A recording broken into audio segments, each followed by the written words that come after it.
technology that helps our recruiters and our talent acquisition leaders really understand current market conditions for each individual job that gets open. So this isn't like reactive market intelligence or insights based on a job that's aged and a hiring manager that's really upset. This is proactive intelligence that we look at before we even get to the intake call, so that every recruiter and every hiring manager are having a conversation that is truly rooted in today's market conditions for that specific opening. Yes! As long as you have individuals who are curious and like open-minded about making a change and transforming for the better, there's nothing that's really too scary, in my opinion. 1, 2, 3, 4, 5, 6, 7, 8, Schlemiel, Schlemazel, Haas and Bev Incorporated. We're gonna do it. Welcome to the HRIS Careers Podcast with your host, Troy Wallace, a podcast for human resources information systems professionals to help you elevate your HRIS career. We always say no one gets into HRIS on purpose, but it sure is interesting to find out how they did. We interview your HRIS peers to find out how they got tricked into the industry and what lessons and tools they use to progress their careers along the way. We discuss industry trends, AI, and even talk candidly about all the most popular HRIS platforms. Just think of it as the closest bar just outside the entrance of your favorite HR technology conference. Now you get it. Welcome in. Welcome back to the HRIS Careers Podcast, recording live as usual from the beautiful studios in downtown Omaha, Nebraska. Today's guest is Rebecca Volpano. She is the Vice President of Product Marketing at Cielo Talent. If you're looking on the web, that is CIELO, like the Spanish word for cloud, TALENT.com. Rebecca shares how, in her words, happy accident took her from retail operations into a leading global HR tech and innovation position where she's shaping the future of talent acquisition. As you heard in the intro with the Laverne and Shirley drop, we tie some things back to the hometown of Cielo and Rebecca, which is Milwaukee, Wisconsin. We have a little bit of fun there. So if you want to head over to YouTube, you can see the clips that I threw in there. In the episode, we dive deep into how AI is transforming candidate engagement, speeding up the hiring transactions, and she talks about why it's critical to meet buyers where they are in their tech adoption journey. Plus, Rebecca gives us an inside look at the next wave of Cielo's AI-powered tools and what skills TA pros need to stay ahead. And yes, this all started with a pair of purple socks at the HR Tech Conference. So stick around to the end. We talk career opportunities at Cielo for folks with HRIS skill sets and what the next 18 months look like for talent acquisition tech. If you listen past the outro music at the end, you will be treated to another HRIS Careers podcast outtake or blooper. Without further ado, Rebecca was just a delight to interview. Great story, especially for anyone who's aspiring to get into HRIS from a different career path. So please enjoy this conversation with Rebecca Volpano. We're not worthy! We're not worthy! We're not worthy! Rebecca Volpano, welcome to the HRIS Careers Podcast. We really appreciate you being here. You are the Vice President of Product Marketing at Cielo. You helped me with the pronunciation there. And I met Allison Seedy, and I'm going to put a picture of these beautiful purple socks up on the screen so anybody on YouTube can see. She gifted me this beautiful purple Cielo socks at HR Tech last September and followed up with her a couple times. I had heard you on the Chad and Cheese podcast in their AI sessions. Mm-hmm. I said, what a perfect guest. So first thing we always ask people is, Rebecca, nobody gets here on purpose into HR technology. Can you give us a high-level view of how did you get into the role that you're in now? Yes. Well, originally into HR and recruiting, like many of us, I think, I fell into it. I was not expecting to land in talent acquisition and definitely not in HR technology.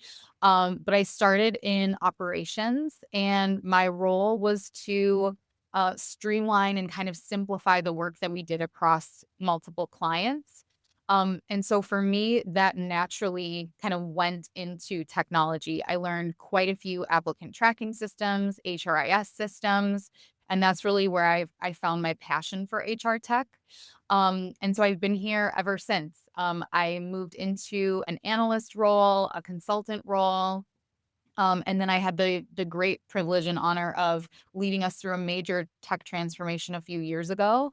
And from there, we created a product function. And now I'm in product marketing because I really like telling our story. So it's been a really natural evolution of kind of a nerdy passion of mine, but technology has always been something I've been interested in. I did not know that HR technology existed before I landed in it. But it's been a really happy accident for sure. And we're going to talk a little bit about this. You hail from Milwaukee, Wisconsin, I and you do. said Cielo has an office there. Was We it originated there, or is it just a kind of a satellite office? No, it's our North American headquarters. So we're headquartered here in Milwaukee, Wisconsin. So, do you come to Milwaukee often? Well, I'm a regular visitor here. Actually, it's pronounced Miliwake, which is Algonquin for the good land. I was not aware of that. A global organization of about 2,600 individuals, and we've got over a dozen locations globally. But yeah, this is our place in the U.S. All right, so this is not on the script. So I usually do some interview notes, prepare people. I don't like to surprise them, but you opened the door. So do you recall the first kind of applicant tracking system that you worked on? Yes, it was Taleo was my first one, with one of our clients. And then, I went through certification for, success factors. And then I was working on, one of our clients' HRIS integration. So those were kind of like the first, 3 systems that I was working in, but Taleo was the first one. iCIMS, I think, came shortly after that group, and then I just was really rounding out all of the systems between clients. Oh, well, maybe I'm gonna weave in some morning music, MOURNING for Taleo. Wow. Um, Yep. you probably don't know this, but the way I actually make money is through a small consulting company called HCM Cloud Consultants that specializes a lot in Taleo and a Yep. little bit Oracle Recruiting Cloud implementations. And I really thought I could ride this out to retirement, but they're going to do their darndest to kill it off. Yeah. RIP. Yeah, so I will link in the show notes. I did an episode about anybody who's moving off Taleo, kind of a game plan to get ready for that. Interesting. So you really you're kind of agnostic to the platform. Yeah. Our client one, so Cielo, our clients globally, we work with, basically every single applicant tracking system and HRIS combination you could think of. And so for us, it was really important that we had individuals on the team that were specialized in multiple systems. We do absolutely have individuals who, know and love one system and have all of the expertise and configuration in that regard. But for me, in like an operations role and really trying to support as many clients as possible, it was important for me to learn quite a few. So to answer your question, I don't know that I have a favorite. I think that all of them have areas of opportunity for sure. But yeah, there's some fun things and definitely some things that I miss about Taleo, but we can talk about that in another time. Well, you ruined my follow-up because I wanted you to pick a favorite. I really wanted you to pick. I like right now, kind of leaning into the conversational components. I think like I enjoy seeing the applicant tracking system providers moving away from, kind of rigorous like status changes in the system and moving into more of the automated and conversational components of the apply process. I think, we saw a lot of change in high volume recruiting within the last 10 years and kind of gleaning the best practices from getting candidates through the process as quickly as possible. I'm excited to see providers kind of taking that next step and making it conversational. Right. And I think everybody gets in their little silo of businesses and my consulting. And Mhm. so when I started the podcast, I said, I need to get out there. So I went to the HR technology conference, and you walk in that meeting hall, Yes. an exhibitor hall, and it just smacks you in the face at how much is Yeah. out there. So I'm walking through, and I'm just trying to talk to a lot of people about what they do. And when I talked with Allison, who gave me the lovely purple socks, um, my first thing is, okay, you're a recruitment process outsourcer. Hmm. That's what your business is. But that's not necessarily true with CLO, is it? Right. It isn't. So we started as an RPO. That was kind of our inception. And then we've expanded into a variety of consulting services. So we offer executive search, we offer an employer brand agency, and recruitment marketing and branding support. We have a HR tech consulting offering. So again, kind of that system administration, talent, kind of platform assessments, intellectual generosity across all of those things. And then recently, what we've decided to do is kind of take our expertise in talent acquisition and create our own HR tech tools. So when you saw us at HR Tech, we were exhibiting our latest technology offering. So still talking about talent acquisition services for sure. But to your point, RPO is not the focus at that event. And honestly, is something that we still see a lot of organizations leaning towards RPO, but it isn't, the only thing that we do. So I've listened to podcasts with you as the guest, and then fairly recently, so I don't want to, maybe I'll get the mix up who said what, but I don't have his name. I should have looked it up before. Okay. But I think he's kind of like your head HR techie person, for lack of a better term. And he was I think he was on the Tim Sackett Oh, sure. podcast, HR Tech, and he was talking about some really. Number one, I'd like to have a beer with that guy. Maybe I can get him on the podcast down the road as well. He seemed just really curious and interested in creating a great user experience, especially in the recruiting world. Yeah. So if somebody wanted to come to you for kind of the HR tech stack, ATS process improvement, maybe they don't want to do full recruitment process outsourcing, but they want your advice on the technology. What would that kind of engagement look like? Yeah. So we have an entire team that does exactly that. And I think you're referencing my colleague, Jason Roberts, who was on Tim Sackett's podcast. Yes. And for us, experience is the first place that we start. If we're going to implement something new, we're going to develop something new, we want to understand how it's going to impact the experience of not just the candidate, but also how does it impact the hiring manager experience?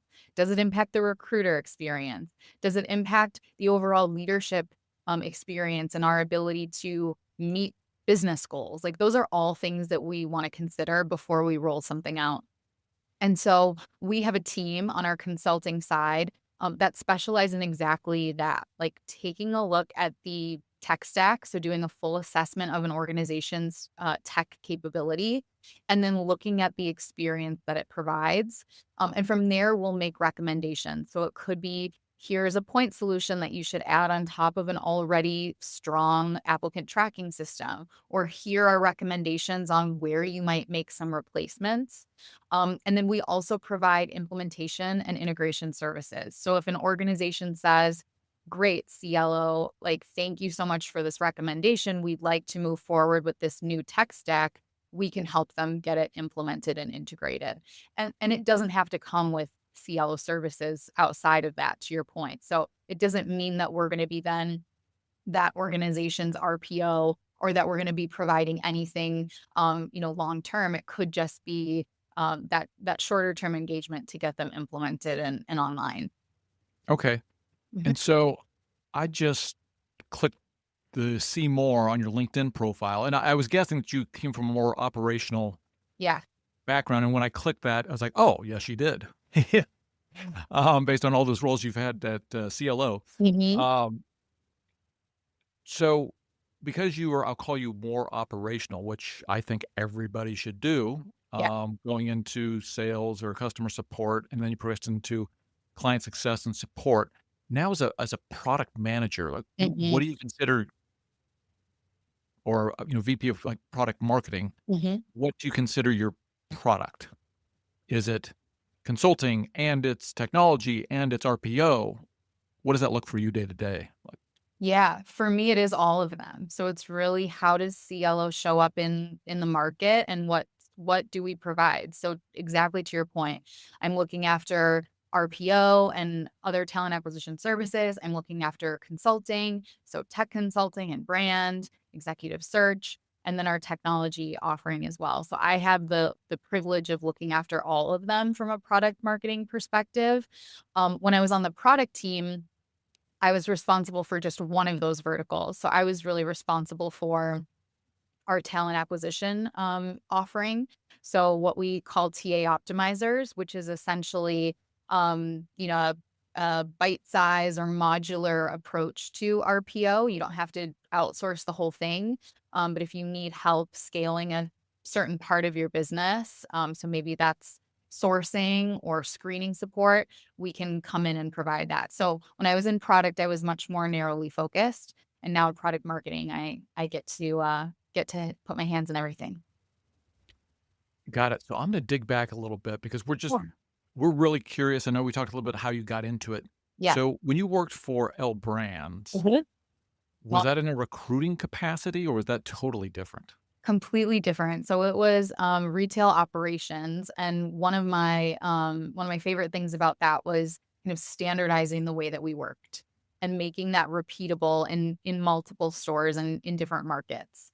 And so when I was considering a career change and leaving kind of the retail world out of college, I I came into recruiting and talent acquisition because I really liked kind of that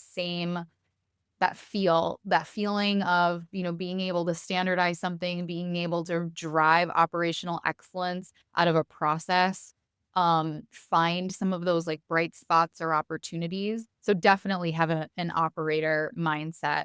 And I was just really lucky that, Cielo's values really aligned with where I wanted to go. Like I said, I really had no idea what I was getting into. In my previous life, recruiting was a really small part of what I did. And even then I was on the hiring manager side. So it was nowhere near as involved than I could have even imagined. But yeah, it's been really great. So again, we always talk about, I don't think I have the t-shirt on today, but we always say HRIS, nobody gets here on purpose. Yeah. Actually, I think today I have the HRIS mode one underneath here. um, uh, so my wife came from a retail background Okay. and she likes nothing better than a messy back room to straighten it all up, get it all situated. Yeah. I don't get it, but it's her happy place. Yeah. Um, but that's still quite a transition. Did CLO just hire you just because, even though you didn't have experience in that thing, they saw all of the other intangibles? Well, maybe I had some marketing skills in me then, that I'm hopefully, using now, but I definitely, I think helped them see the transferable skills from retail into talent acquisition.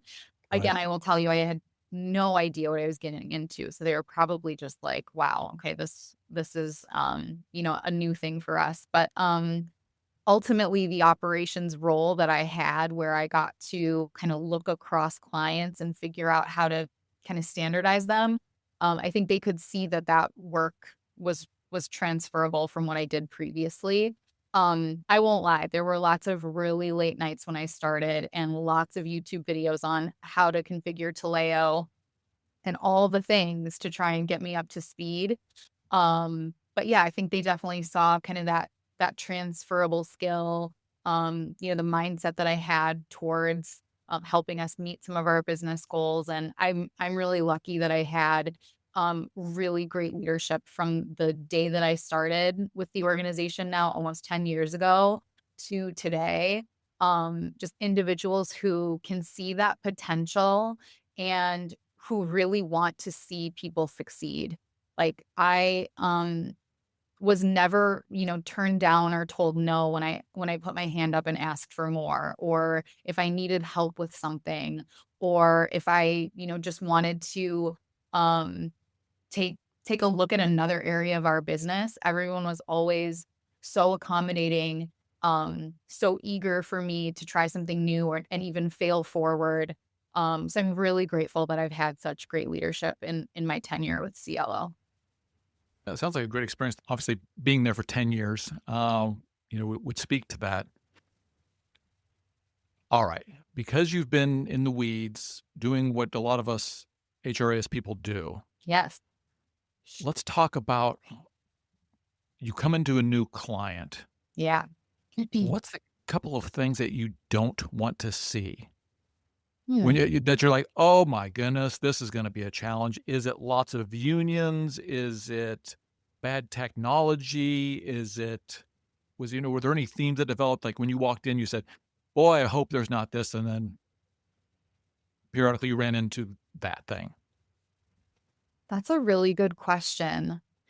I honestly, I don't think so. In the sales process, like, that you probably aren't getting the full picture, right? Like, you're gonna Right. dive into discovery and you're gonna find things that maybe they didn't even know, were a problem for them. So you're prepared in that regard. Um, I think the toughest thing and where, we don't always have great alignment with clients, like, when it's not going well is when the client isn't up for the change. Like, they really actually don't wanna make the change that they signed up for. I think that's actually the worst thing that can happen is when you get into a discovery session and you realize that there isn't actually the appetite to make things better. That's really the only thing that I could say is, like, my alarm bells start going off. Otherwise, if it's like bad tech, bad process, disparate data, not enough data, even if they've just signed a contract with the tech where you're like, I wouldn't have made that same decision, it all still like works out in the end. As long as you have individuals who are curious and like open-minded about making a change and transforming for the better, um, there's nothing that's really too scary in my opinion. I don't know about your opinion. I would love to know if there's one that you're like, I've been burned by this thing too many times to want to repeat it. But yeah, it's usually if we get into an agreement where they think they want to change, but then they really don't. That's a piece I didn't really think about, but it's so correct. There is nothing worse than you get in and, maybe it's even a C-level executive has decided, "We are going to do this, and here we go," and then you get in and maybe you're the implementation consultant, and you Mhm. find out that 90% of the people Mhm. have no interest Yeah, in doing the thing. it's tough. And it is really difficult to overcome that. We did a whole episode on change management, Mhm. and getting, change management certified. And, we hit a lot on that. And, really in that change management process, you're trying to make sure that doesn't happen. Yes. But too many times you're correct. It certainly does happen. No, that's a really interesting one that I had not really thought about. I was thinking more of like tactical, highly unionized environments, where you've got different types of contracts and everybody has to be treated differently. Yeah. Sometimes it happens in government or school systems. Yeah. Oh, that is interesting. All right. Well, I know we have to get you out of here, and I do want your prognostication about what the next 18 months look like Mm. with Cielo's offerings. Yeah. Before that, always like to have a little bit of fun and do what we call the lightning round. Oh boy.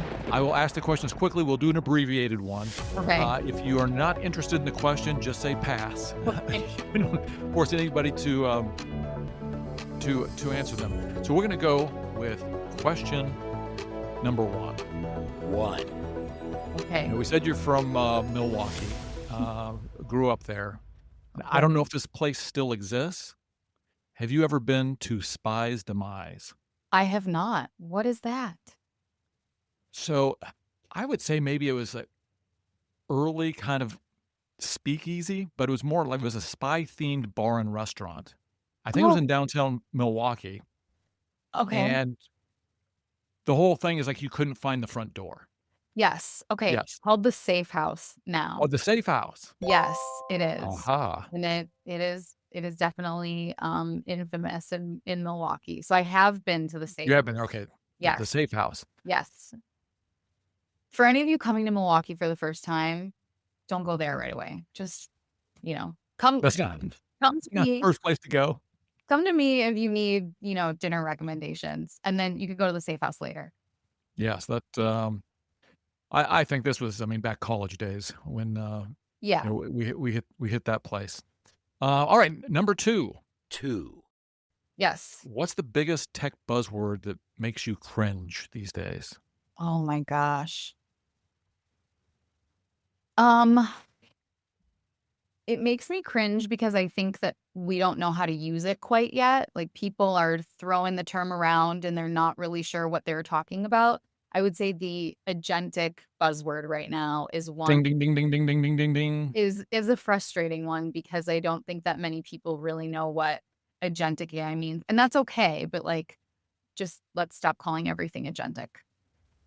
Yes. At least it took over just general AI or generative AI Sure. in Yes. general. But yeah, agentic, and it sounds to me like when they say the word agentic, it's Mhm. like they know it's really not going to do what you want it to do. It's not really quite there. It's not Yeah. really an agent. It's agentic. Good point. Yes, I would agree. That is making me cringe as well. Yeah. All right. Question number 3. Yes. Favorite Wisconsin comfort food to brainstorm over? Ooh. I'm Polish. I really like pierogies. Oh, There's all a right. pierogi bar downtown Milwaukee that they just specialize in different ones. So I would definitely recommend that place if you're ever in Milwaukee. Yeah, nice comfort food. Nice comfort food. All right, we'll end on this one. 4. If you could gift every recruiter one kind of productivity tool, can be real or even imagined, what would it be? I would love to gift recruiters a truly agentic assistant that could update their ATS statuses, system statuses for them so that they never had to do that again. Yeah, so I'm messing with agentic things just in my business and trying to get as up to speed as possible. And Yeah. I'm in the Oracle ecosystem, and they're coming out with their set of tools. Mm-hmm. Shouldn't be that hard, right? I just want to speak into air Right. and have it happen. Yeah, That's what I want, right? exactly. Go disposition John Smith with this and send the correspondence, or something like that. That's Yeah. that's truly agentic and truly understands. Agreed. That's it. Not too hard. Well, then that leads me into kind of the final thing I want to cover with you is listening to yourself and your HR tech experts there at Cielo. Mm-hmm. What do you see in your offerings Mm-hmm. that you are excited about offering to your clients that you think are real, like things that can really happen in AI or your product offering that you're coming out with that's going to roll out over the next 18 months?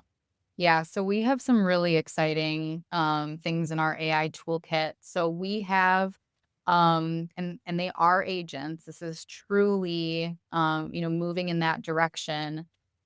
Technology that helps our recruiters and our talent acquisition leaders really understand current market conditions for each individual job that gets opened. So this isn't reactive market intelligence or insights based on a job that's aged and a hiring manager that's really upset.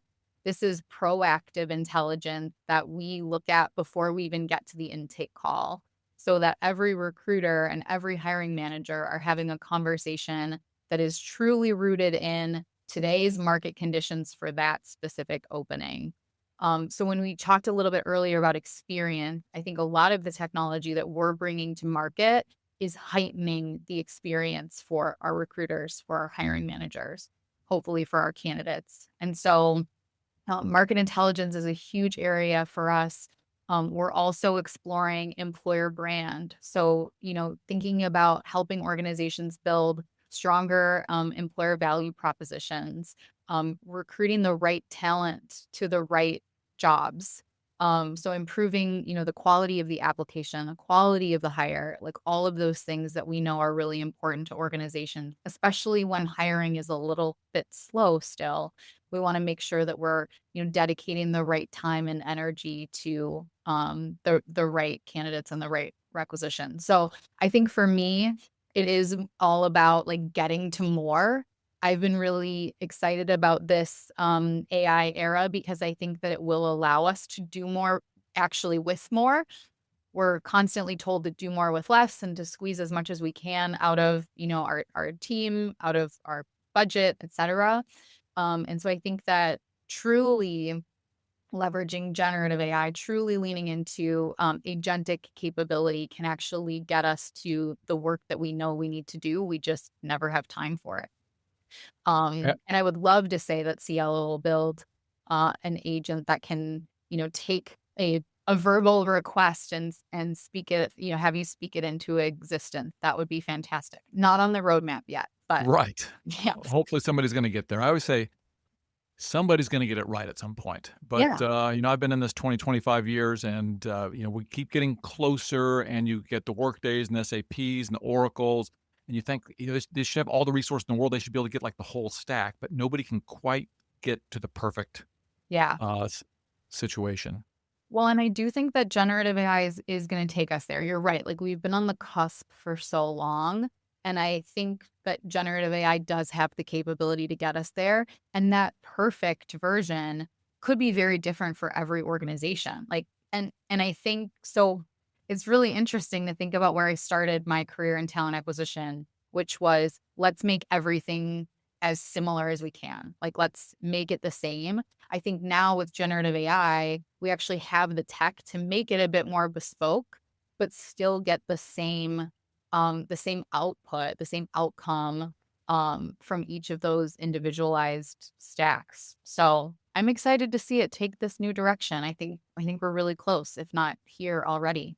So Well, and it's just amazing. I think the arms race Hmm. is the slight tweaks and customizations. And there's, I always wonder, is it going to be work for HRIS consultants down the road? And I feel there's still enough customization, tweaking. The technology has obviously gotten much better, yeah, even in 18 months of making sure there's not as many hallucinations. But that's something I feel like you're still going to always have to guard against a little bit. So there's always going to be a place for tacticians and yeah. strategists and to tell the AI what to do. At least I hope so. At least until I retire. Well, I think, to your point, like the HRIS consultant, the analyst, the system administrator, these are all individuals who have spent so much time learning their system, honing their craft, and becoming the expert in making the technology work for that business. I think that skill set is going to be even more important with generative AI. So yes, it might be learning a little bit, learning some more things around generative capability and how to work with the AI. But our group of individuals, like we already, I think, have that skill set. And so it should be transferable to whatever generative capability comes onto the scene. It's just how do we help our business now talk to the generative AI tool instead of maybe, the HRIS configuration. Right. And oh, I don't want to. And we can cut this if we need to. But should the CLO, if someone comes to you with nothing, maybe they've grown to 700 or 1,000 people and they just have never invested in technology or applicant tracking. Maybe they're still on spreadsheets or Google Sheets, Airtable, whatever they've concocted to run their business. Can you provide an ATS system with all of the technology, or are you still typically working with the vendors and maybe even Paradox and some of these companies to stack things together? Yeah, it's a really good question. So, so we work with organizations kind of at the enterprise level generally. So where we see that is in like divestiture and M&A activity Yes. where Yes. we're spinning this off and like they don't have any tools. Sometimes we provide an interim solution. We don't make an ATS ourselves, so we have recommendations that we would put in. Generally, that's part of our Cielo Talent Cloud ecosystem. So that's going to be a combination of Smart Recruiters and Paradox. And so we would put that in either temporarily and then help them with their ATS selection and like building their long-term stack, or sometimes they adopt that as like their long-term tech play. But to answer your question, yes, if there's an opportunity for us there where they have no tech at all, we have quite a few recommendations that we would put in to make sure that they can get up and running in, as short of time as possible. Excellent. All right. So the last thing I always want to bring it back to is, since it's HRIS Careers. Yes. So I'm looking at your career site right now. Yep. About almost 50 open positions, 15 here in the United States. We cater a little bit to people in North America. Mm-hmm. I know you're not the Vice President of Human Resources or Employment, but are there skill sets out there that you would find valuable when you're out there trying to recruit new people? Are you looking for people that maybe have been recruiting for a couple of years and then you're willing to bring them on and train them? What would that look like? Yeah, really, really great question. So on the, kind of the recruiter side, so for individuals looking to join our organization and support our clients in recruiting, we absolutely do hire kind of entry-level recruiters with a few years of experience. And we have our own Cielo Academy that we take individuals through that want to grow their career in recruiting. So if they want to become a technical recruiter or specialize in another way, or move into another area of the business, we have lots of learning opportunities for those individuals. On the consulting side, so like what we're talking about, HRIS, our consulting team that does kind of those tech stack evaluations and implementations, they are a team that's growing and adding individuals who have, specific skill sets. Like, we're looking at individuals who are certified in Workday. I believe we offer a Smart Recruiter certification. So there are ways that if they're coming to us with maybe a couple of systems in their expertise, we can then help them grow into any of the others that, we have a large need for. So I would say, honestly, like the biggest skill set for me is really curiosity. I think a lot of jobs are going to change over the course of the next few years. The World Economic Forum cited that like 22% of jobs are going to change in the next 5 years. And so that means that, we could be looking at different competencies, different job titles. And so I think as long as people are curious and open-minded and open to trying new things, like that skill set will be invaluable. So that's what I would say. And I know that, as operators and mostly analytical individuals, sometimes it's not easy for us to think about like what does it look like if we don't know exactly how it's going to shape up. But just, staying curious and learning new things is going to help, I think, a ton. Yeah, I hear people say, you're not necessarily going to lose your job to AI. Mm-hmm. You're going to lose your job to somebody else who knows AI.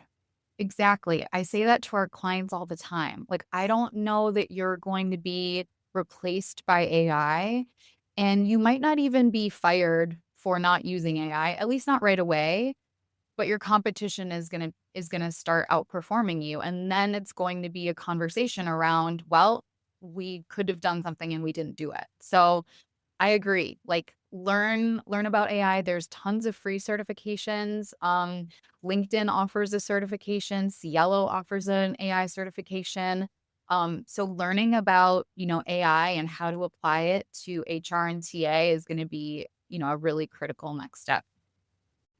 Rebecca Volpano, I really appreciate you being on the show. The show notes will be packed on this episode with the things Cielo related. Anything that you want to leave the HRIS Careers community with? No, I don't think so. It was a great conversation. Thanks so much for having me, and look forward to connecting with some of you online. So reach out to me on LinkedIn if you want to continue the conversation. Excellent. We really appreciate you being on the show. For the HRIS Careers community, we'll talk to you all later. Thanks. Bye, everyone. Here we go.